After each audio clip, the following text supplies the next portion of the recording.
Pues, bueno, lo primero que vamos a hacer quizá es lo que tengáis preguntas, todo lo que hemos ido desarrollando y tal, si queréis que aprofundicemos en algunos temas y demás, pues es la hora, ¿no? Aquí tenemos los micrófonos, no sé si es Alex o alguien que pueda ir llevándolo a...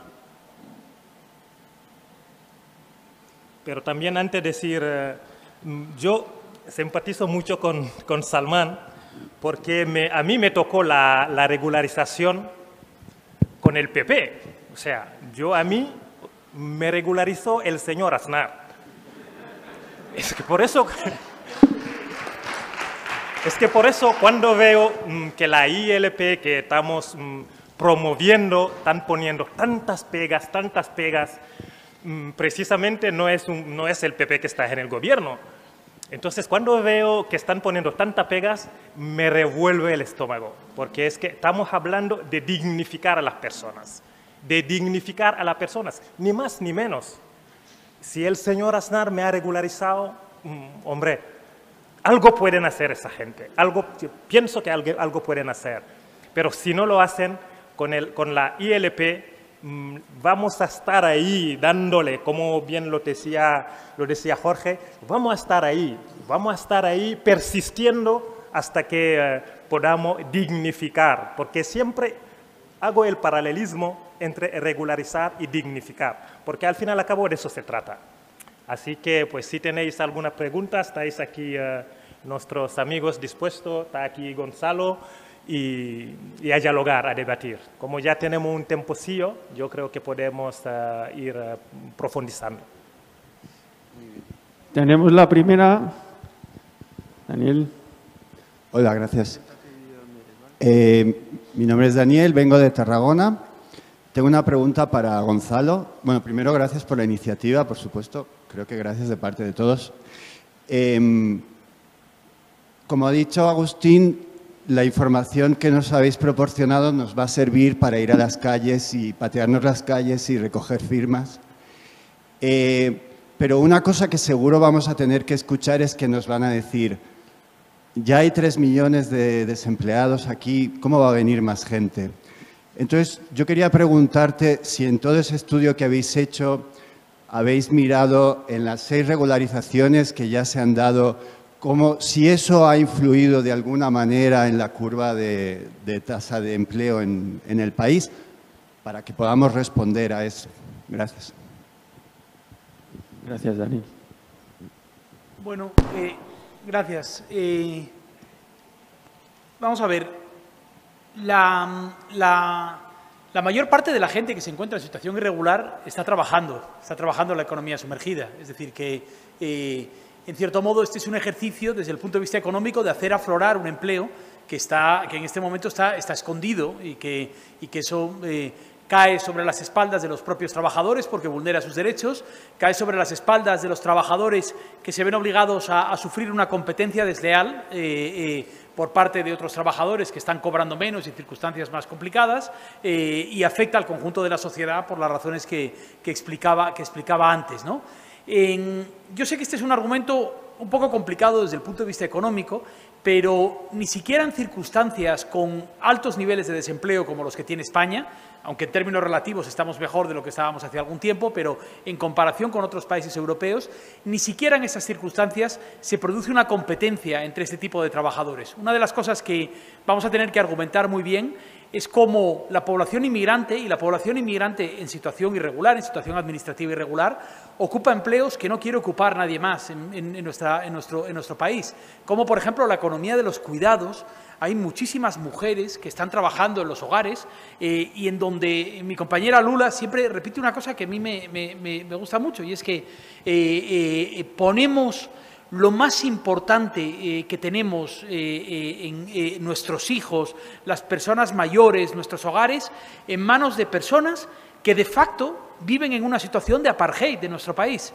Hablamos mucho de Sudáfrica y hablamos de situaciones, pero son fantasmas legales y de derechos en nuestro país. Y a mí me gusta mucho el modo en el que lo plantea Jason.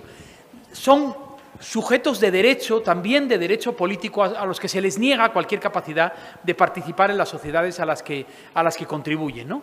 Y yo creo que vamos a tener que construir relatos que sean relatos que no supongan una amenaza, que no vayan contra los derechos de nadie, que intenten explicar algunos de los datos que yo os he explicado en términos económicos, pero probablemente todo eso sea mucho menos eficaz que tratar de establecer la vinculación afectiva, que este es un debate que se gana en las tripas, que no se gana en la cabeza, que no se gana simplemente aportando datos sobre las implicaciones económicas de la migración, ¿no? Y aún así tendremos argumentarios muy bien preparados para trabajar cada una de las posibles salidas que nos vayamos encontrando cuando estemos planteando esto en la calle y cuando la gente haga preguntas pues perfectamente razonables, como por ejemplo, ¿cómo vamos a permitir que venga más gente si mi hijo no tiene empleo, ¿no? En realidad ya estamos hablando de gente que ya está aquí, que ya está trabajando, que tiene... Pero bueno, todo eso lo facilitaremos, ¿no? Me gustaría aprovechar esta oportunidad para insistir en algo que dijo Jason antes también. La diferencia que tiene esta campaña que estamos poniendo en marcha con respecto, por lo menos, a cualquier otra cosa que yo haya visto en el pasado, es la participación directa de los migrantes representados, de las comunidades racializadas representadas con voz propia en un ejercicio como este. No somos unos hablando en nombre de otros, sino que se trata de que el conjunto de la sociedad, también quienes viven en situación irregular, también quienes viven como migrantes en nuestra sociedad, tengan la capacidad de defender con su propia voz algo que todos consideramos justo, ¿no?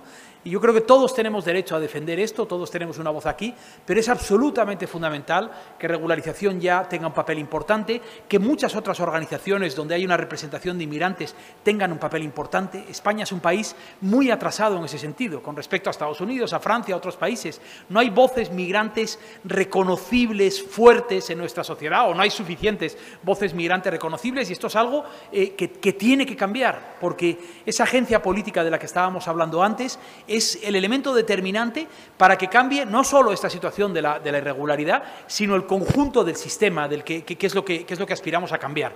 La batalla que abrimos ahora va a importar mucho para la regularización y yo estoy convencido de que lo lograremos, pero en el camino vamos a lograr muchísimas cosas más, muchísimas cosas más.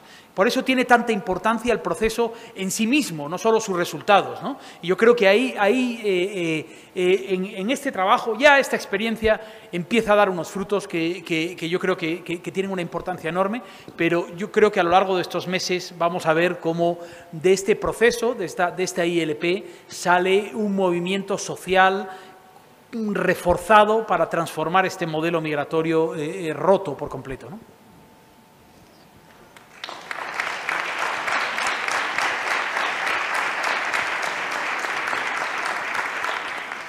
Por completar a Gonzalo con la pregunta de nuestro compañero, contando una experiencia concreta, yo soy Ramiro Viñuales, me habéis oído esta mañana un momentito, trabajé en el año 98-99 como abogado especializado en extranjería en la regularización del año 1999, que fue un contingente, el cupo que le llamábamos de 30.000 trabajadores en situación irregular, y el INE ese año ofreció 30.000 plazas que fueron denegadas por ciudadanos españoles que renunciaron a esos puestos de trabajo, y eso es lo que ofreció luego el Estado para la regularización, con lo cual fue un poco complementando con un caso concreto y específico cómo podíamos argumentar que realmente esas plazas no habían sido seleccionadas por nacionales, ¿no? Solamente eso, perdón.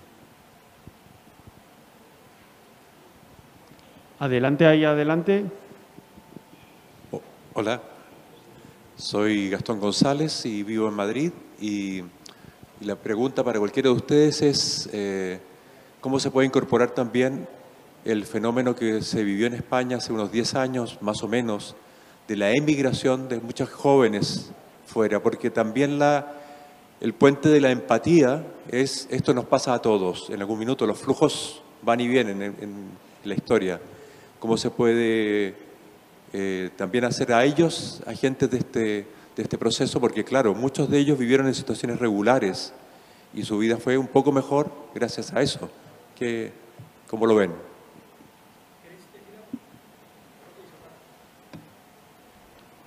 No, yo simplemente de la parte de la experiencia. Cuando nosotras y nosotros estábamos impulsando Regularización Ya, se unió también a apoyarnos María Granate. Y cuando estábamos denunciando todo lo que es la ausencia de la participación migrante, ¿no?, a nivel de votos, porque simplemente se puede votar a nivel municipal y con aquellos países que tienen acuerdo, Marea Granate estaba de alguna manera vinculado a defender esta parte, porque ellos se quedaban sin voto por el voto subrogado, ¿no?, que se llamaba, ¿no? Entonces, de alguna manera ya ha habido como conatos de posible unión entre todas las personas que emigraron fuera y que de alguna manera ven que toda, digamos, esta lucha también está relacionada con ellas, pero digamos teniendo en cuenta también la diferente posición que ocupa, pero sí que ya ha habido ese acercamiento, ¿no?, para intentar tener un marco digamos de reflexión mucho más amplio sobre lo que es las migraciones, ¿no? Yo añado una cosa desde el punto de vista comunicativo y narrativo de la campaña. Esto que tú has dicho es absolutamente central. Todos somos migrantes, todos venimos de alguna parte. Todos aspiramos a tener una vida mejor, más segura, más protegida. Todos somos el resultado de un movimiento, de un proceso, de alguna manera. Yo nací en Asturias, vivo en Madrid, viví en el Perú, viví en Estados Unidos, ahora estoy aquí, no sé francamente dónde estaré dentro de unos años. Todos somos el resultado de eso, primera cuestión. Segunda cuestión, en España durante la gran recesión salieron cerca de 700.000 personas, se calcula de manera informal, aunque no todo el mundo se... Esa gente no eran expatriados, como nos gusta decir a nosotros, eran migrantes, eran gente que tuvo que salir para buscarse en unas circunstancias a lo mejor menos dramáticas de lo que estamos acostumbrados a ver en la frontera sur, pero esa gente tuvo que salir. Y tercera cuestión, algo que repetimos siempre mucho, nunca sabes dónde te van a poner la frontera y en qué lado de la frontera vas a caer. Si hace 10 años a los miles de españoles que viven en el Reino Unido les hubiesen dicho que algunos de ellos podrían acabar, como han acabado, en centros de internamiento o vistos o ser maltratados por la administración como están siendo maltratados por un proceso de Brexit, como el que hemos visto en el Reino Unido, en realidad nadie lo hubiese podido pensar. Lo que damos por sentado, lo que damos por hecho, y es que el mundo va a continuar siendo como está siendo, eso puede cambiar de la noche a la mañana. Y eso lo saben muy bien en el Reino Unido quienes trabajan en el Reino Unido.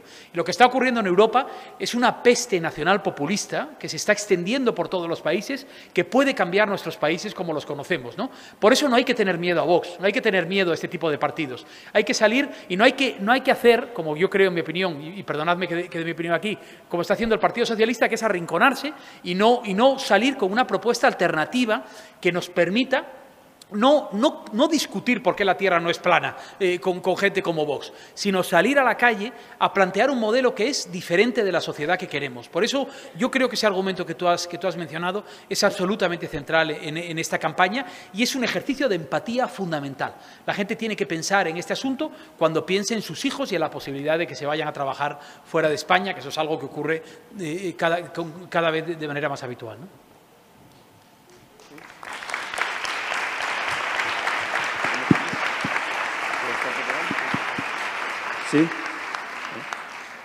Sí. Hola. Quería hacer un poquito de abogado del diablo. Quería preguntar si hay algún tipo de condición que se le puede pedir a una persona que venga a vivir a España, como puede ser pues, la necesidad de que tenga que aprender español. Es decir, ¿qué tipo de condiciones se le puede, es comprensible que se pida a una persona que viene a España? Pues eso, aprender español o conocer nuestra cultura, no sé, asumir los valores, no sé, democráticos. ¿Qué tipo de condiciones, si es que se le puede pedir condiciones a una persona que sabemos que está necesitada realmente, pero pues en otros países europeos pues se les obliga a asumir una serie de compromisos? Entonces, no sé.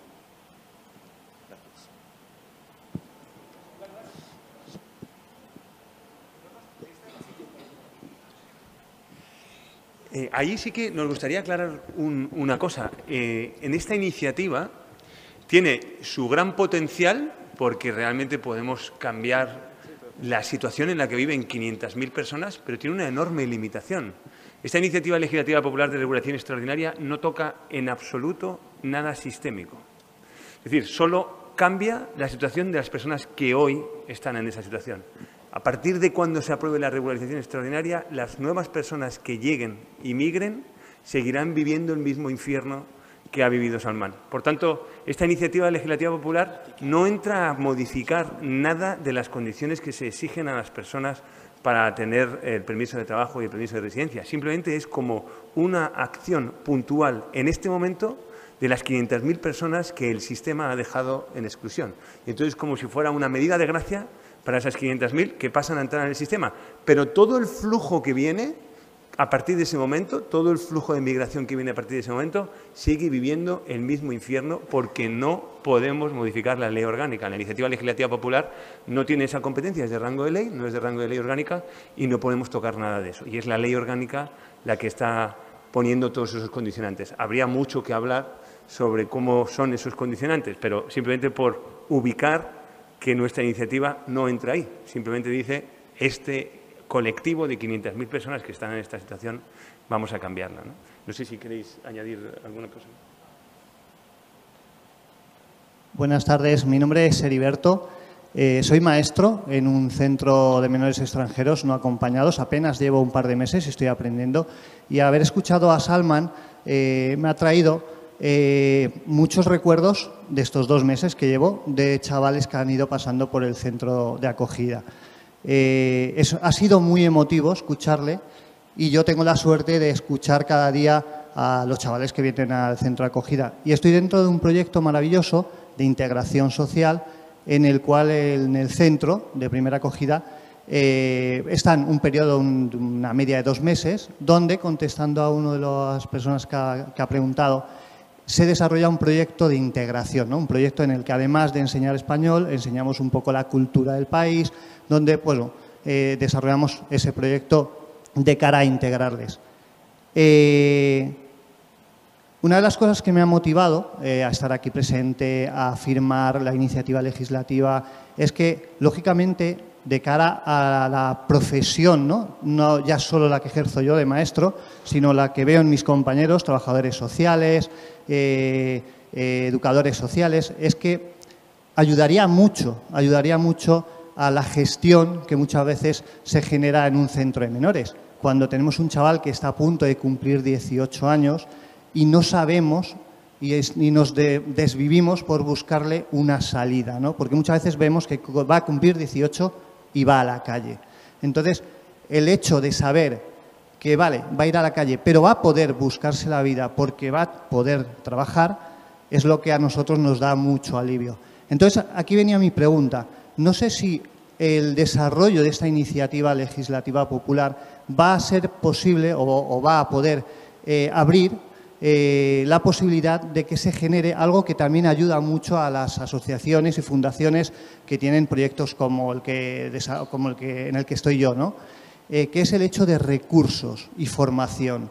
Durante el tiempo que están en la fundación con la que estoy yo colaborando y trabajando, una de las funciones mías, además de enseñarles español, es buscarles recursos externos de formación, de aprendizaje de español, de jardinería, de fontanería, de automoción, de lo que sea, algo que les permita, cuando salgan al mundo laboral, poder sobrevivir. Entonces, mi pregunta es, ¿esta iniciativa legislativa popular va a poder servir de apertura para crear formación, educación, etcétera, específica para todas estas personas? Muchas gracias. La respuesta simple es no. Es decir, esta iniciativa es una iniciativa, como ha explicado Jorge, exclusivamente para garantizar el permiso de residencia y eventualmente el permiso de trabajo de las personas que son regularizadas, para incorporarlas, digamos, al radar de las instituciones. Lo que yo creo es que esta iniciativa nos va a abrir la oportunidad de una conversación más amplia sobre la reforma del sistema migratorio. El sistema migratorio, como decía antes, yo creo que es contrario al sentido común y a la inteligencia, por las razones que tú has explicado ahora, ¿no? Hemos visto en este país en las últimas semanas o en los últimos meses un debate a diente partido para garantizar que los chavales, que los niños que vinieron y que estaban solos, que cumplen la mayoría de edad, puedan incorporarse al mercado de trabajo de manera razonable y romper esta situación estúpida en la que estábamos, en donde la mayor parte estaba condenada a caer en la irregularidad en un periodo muy corto de meses, ¿no? Solo ganar esa batallita para el Ministerio de Migración, Seguridad Social e Inclusión ha sido una batalla atroz dentro del Congreso, dentro del Gobierno, precisamente porque el Ministerio del Interior impedía cualquier posibilidad. Yo creo que lo que nos va a permitir esta iniciativa es abrir debates como estos, es abrir debates sobre la formación de capacidades, también sobre las condiciones que debemos cumplir todos como ciudadanos, no solo quienes están fuera, sino todos como ciudadanos a la hora de vivir en sociedad, sobre la flexibilización de las condiciones que tiene la gente cuando viene aquí, el hecho de que tengan que pasar por un proceso administrativo y burocrático que es un verdadero infierno cuando ya tienen una oferta de trabajo en destino en el propio país y para poder contratar en origen, para lograr visados de búsqueda de empleo, para facilitar la integración, el aprendizaje del idioma. Muchas cuestiones que afectan a un sistema migratorio que en este momento está única y exclusivamente obsesionado con detener la llegada de las personas y no con regular y con gobernar estos flujos. Esa es la idea y la aspiración que nosotros tenemos.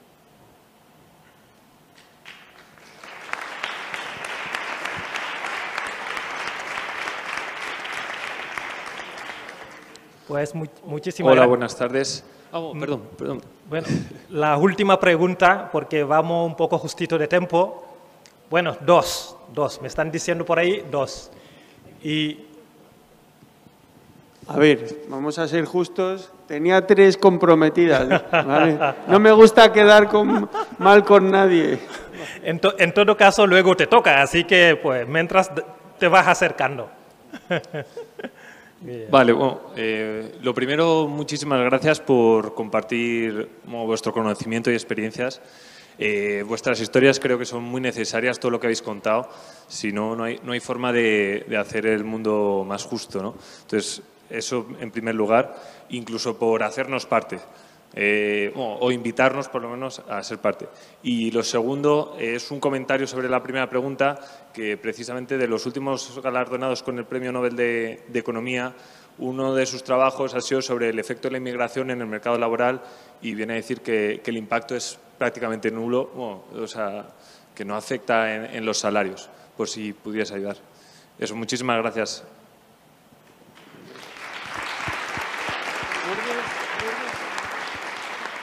Lourdes, adelante, Lourdes. Vale, yo soy Lourdes y vengo de Tarragona y voy a hacer 2 en 1. Y no sé si toca o no, pero bueno, la voy a hacer. Me parece una iniciativa genial y súper necesaria.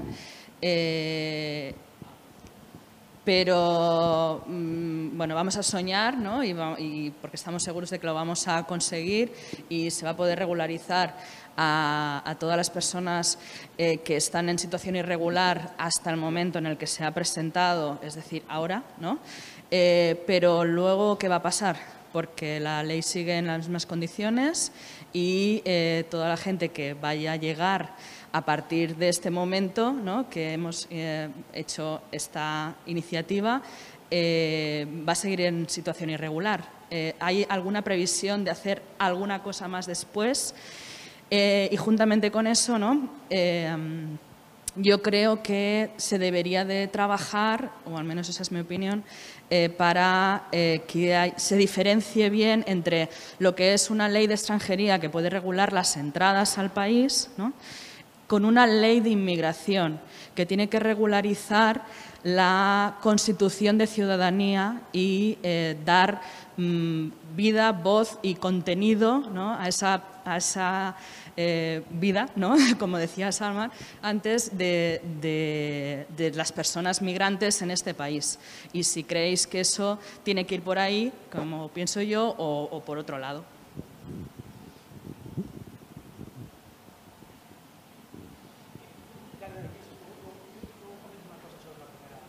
Sí, no, yo simplemente más o menos repetir lo que comentaba antes de Gonzalo. Creo que este camino nos permite abrir otros debates y realmente esos debates tienen que ver con la propia reforma del sistema migratorio y la reforma de la propia ley de extranjería y también otros marcos que regulan la migración. Pero respondiendo a la segunda pregunta, desde mi punto de vista, y esto es algo que muchas estamos intentando empujar, el intentar de diferenciar lo que serían políticas migratorias y políticas de reconocimiento de la diversidad étnico-racial, porque son dos cuestiones diferentes y yo creo que este de alguna manera camino nos va a permitir también ampliar esta forma en la cual nos imaginamos que la sociedad que somos, ¿no? Porque una política de reconocimiento de la diversidad étnico-racial ya no habla en términos migratorios.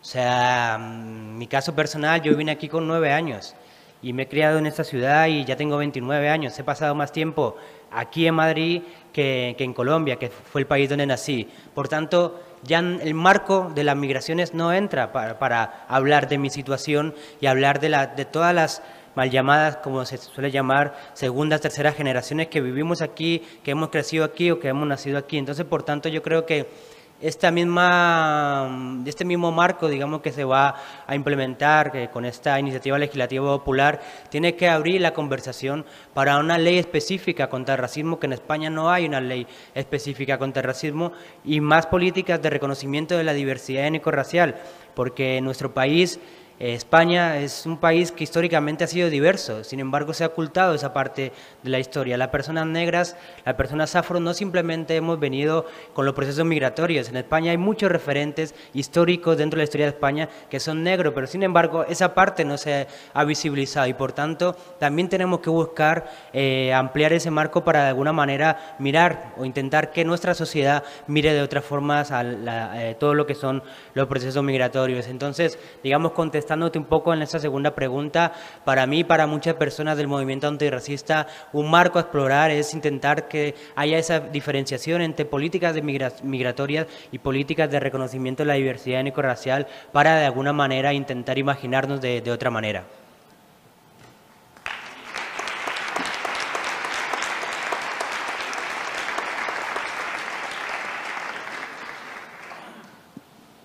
Buenas, bueno, yo soy Jesús Barcina de Bilbao y dos cositas quería comentar. Una es también por dar argumentos cuando vayamos a recoger. Una de ellas tiene que ver con el tema de castellano, ¿no? En Bilbao, la sociedad civil es la que se está esforzando por dar clases a las personas migrantes que quieren aprender castellano, que son la inmensa mayoría, si no todos. Quiere decir que hay que dejar de lanzar el discurso o de dar crédito a ese discurso de que no quieren aprender castellano, cuando lo que hay que hacer es facilitar recursos para que no tenga que ser la ciudadanía la que tenga que estar enseñando castellano, porque no tenemos servicios desde las instituciones. Esa por un lado. Por otro lado, uno de los tiros en el pie que dice Gonzalo viene a ser formar a jóvenes, que les damos una formación para que se pongan a trabajar. En Bilbao hay un montón de chavales con formación que les han dado en los diferentes centros de formación que cuando acaban no pueden trabajar, porque no les dejan trabajar si no tienen un contrato de un año. Quiere decir que me gustaría saber si aquí hay alguna persona que haya empezado a trabajar de primeras, sin tener ningún tipo de experiencia, en una empresa con un contrato de un año. Para mí sería un héroe que sea un español que tenga eso, que haya empezado a trabajar y desde el primer momento tenga que ser un contrato con un año. Con lo cual, les estamos formando, estamos tirando el dinero al suelo porque después no les dejamos trabajar y encima después les estamos pidiendo unas condiciones que nuestros hijos no son capaces de poder aceptarlas. Yo creo que sería yo sí que me gustaría saber si hay alguien que haya empezado a trabajar con un contrato de un año sin tener experiencia en el primer trabajo. De todos los que estamos aquí, me gustaría que si hay alguien se levante, por favor. Bueno, y muchas gracias.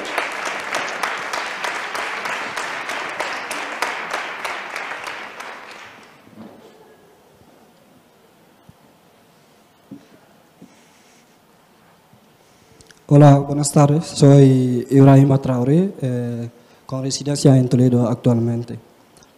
Bueno, sinceramente cada persona tiene su experiencia. Tendré dos preguntas, pero más tarde. Lo siento porque quiero dar una explicación, por favor. el periplo repleto de pesadilla, de sufrimiento, de infierno de Salman, aunque no ha morido. Yo creo que yo también tengo mi vivencia, pero es como una arena en un desierto, entonces no hace falta que entre en los detalles. Pero ojalá, amigo, tendrás tus documentaciones. Ánimo. Yo creo que eres la encarnación de la valentía, del coraje y de la resistencia, sinceramente.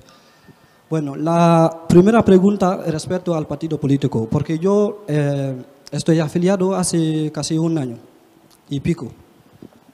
Suelo decir a mis amigos y suelo compartir las cosas en redes sociales a propósito del partido y me suelen consultar para afiliarse.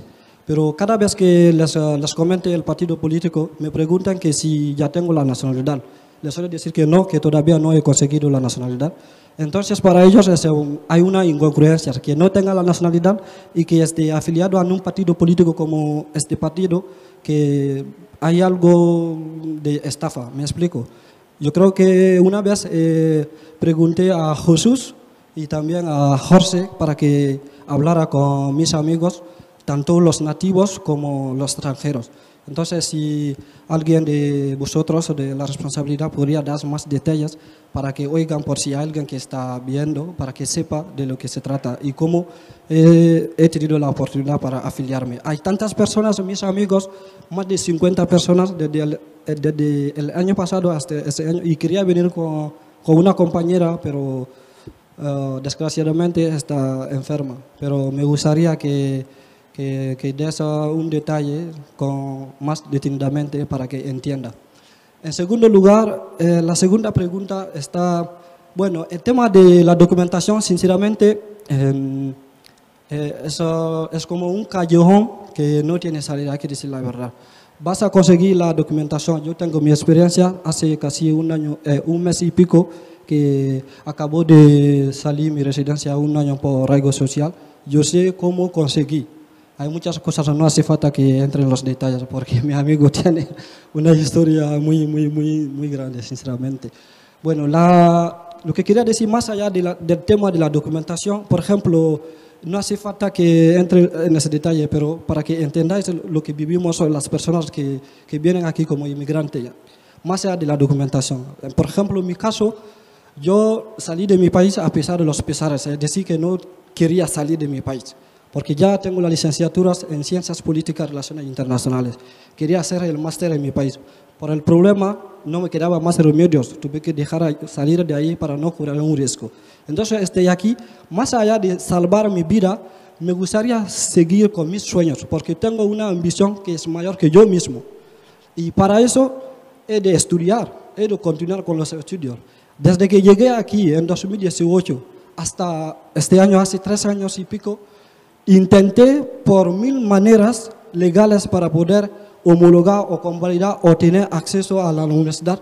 No pude, hasta todavía estoy en ello. Sinceramente, cuando duerma, no llego a dormir aunque tengo mi documentación, porque mi sueño no es solamente trabajar. Yo tengo un sueño más grande que eso, porque la vida, la gente o el mundo no se espera a la altura. Hay que estar a la grandeza, quería decir. El mundo nos espera la grandeza, hay que estar a la altura. Y para ello, yo necesito unos conocimientos adecuados para que pueda alcanzar ese sueño.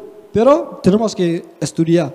Yo no me lo creo porque para mí no lo puedo creer, esa incongruencia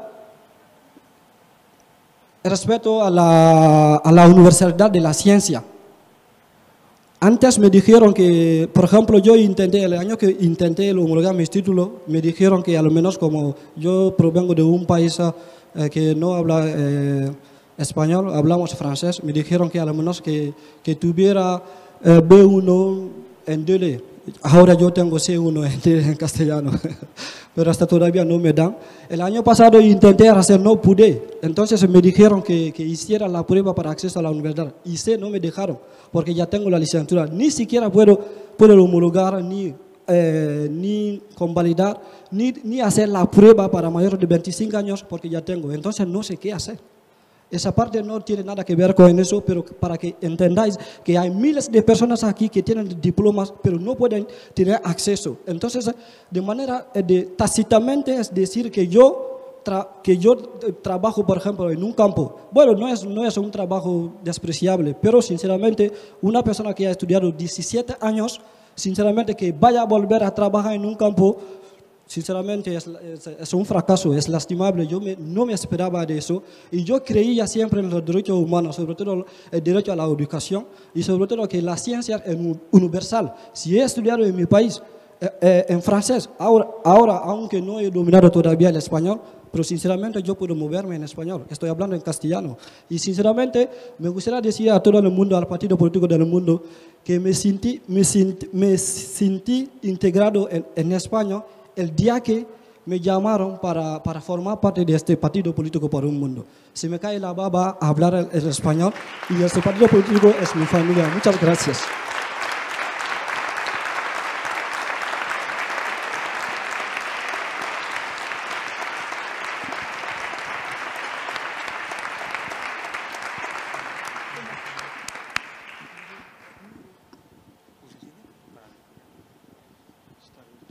Hola. Bueno, muchísimas gracias por tu intervención y simplemente respondiendo a la pregunta concreta que hacías sobre el tema de la afiliación de personas como tú. La verdad que la afiliación no es otra cosa que un acuerdo entre la persona afiliada y la institución a la que se afilia, en la que se establecen una serie de derechos y obligaciones por parte de la persona y de la organización. Tú y la organización cumplís los derechos y las obligaciones, por lo tanto no veo razón alguna de por qué tú no podrías afiliarte.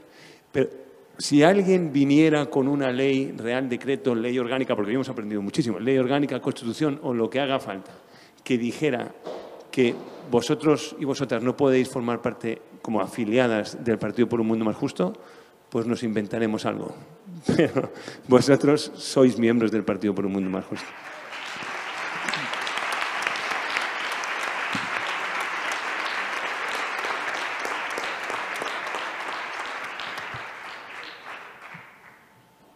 Pues no sé si, yo creo que ya está, ¿no? El compromiso con Alex ya está. Pero gracias por dejar espacio para que sigamos dialogando, porque que si no, no hubiéramos perdido una parte súper importante. Así que gracias por darme este toquecito. Muy bien, muy bien. Pues ya casi hemos terminado. Yo creo que toca a Jorge explicar un poco la dinámica para poder regularizar a esta gente, no, para poder recoger la firma, que es lo primero. Entonces nos va a explicar esta dinámica, así que muchísimas gracias a todos.